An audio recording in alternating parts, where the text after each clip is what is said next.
Ya, gemerincing rupiah mengalir deras ke kantong para anggota dan mantan anggota DPR RI. Lewat sebuah proyek yang digadang-gadang memudahkan administrasi warga negara, kas negara malah jebol hingga lebih dari 2 triliun rupiah. Proyek tak kunjung usai dan sejumlah orang pun malah dijadikan tersangka. Lalu seperti apa sebenarnya perjalanan kasus mega korupsi IKTP ini? Kita akan lihat bersama terlebih dahulu alasan mengapa kasus korupsi IKTP ini pantas disebut sebagai mega korupsi atau korupsi yang luar biasa fantastis nilainya.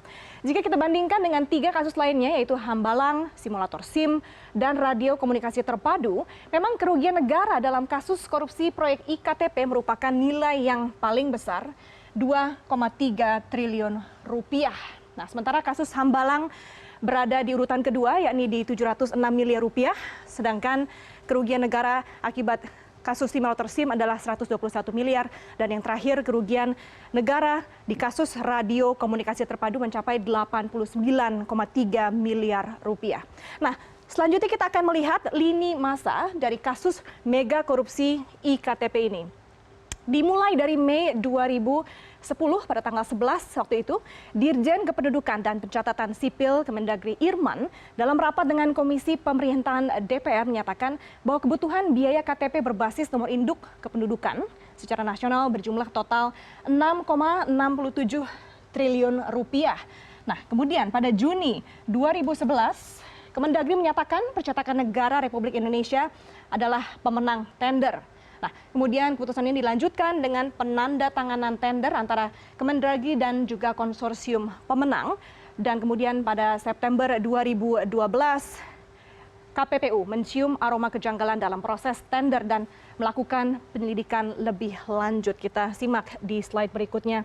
Pada November 2012, pihak KPPU memutuskan ada ditemukan persekongkolan dalam tender IKTP ini, tepatnya pada 14 November 2012. Konsorsium divonis membayar denda sejumlah 20 miliar rupiah. Ini adalah jumlah yang disetor yang kas negara. Dan juga putusan ini lantas digugat ke Pengadilan Negeri Jakarta Pusat. Pada Maret 2013, PN Jakarta Pusat mengabulkan gugatan percetakan negara. Sementara KPPU mengajukan permohonan kasasi atas putusan ini, di mana pada tanggal 22 April 2014, KPK menetapkan mantan Direktur Pengelolaan Informasi Administrasi Kependudukan Kemendagri Sugiharto sebagai tersangka kasus korupsi IKTP. Dan kemudian berlanjut pada Oktober 2014, MA menolak kasasi KPPU. Dan kemudian pada tanggal 7 September 2016, KPK menetapkan juga mantan Dirjen Kependudukan dan Pencatatan Sipil Kemendagri Irman sebagai tersangka korupsi IKTP. Kemudian kita beralih di bulan-bulan berikutnya, Oktober 2016, tepatnya pada tanggal 12 Oktober, KPK juga memeriksa mantan Menteri Dalam Negeri Gamawan Fauzi. Nah, kemudian pada tanggal 19 Oktober 2016, KPK menahan Sugiharto. Di penghujung akhir tahun 2016, Ketua DPR RI Setia Novanto yang merupakan Ketua Fraksi Golkar saat anggaran IKTP dibahas juga diperiksa oleh pihak KPK. Dan di awal tahun Januari 2017, KPK mengungkap ada 14 orang mengembalikan uang proyek IKTP. Dan ini adalah kasus yang sedang bergulir, di mana pada Februari 2017 yang terkini PT Biomorph menagih kontak dan kontrak baru IKTP untuk merawat data penyimpanan IKTP.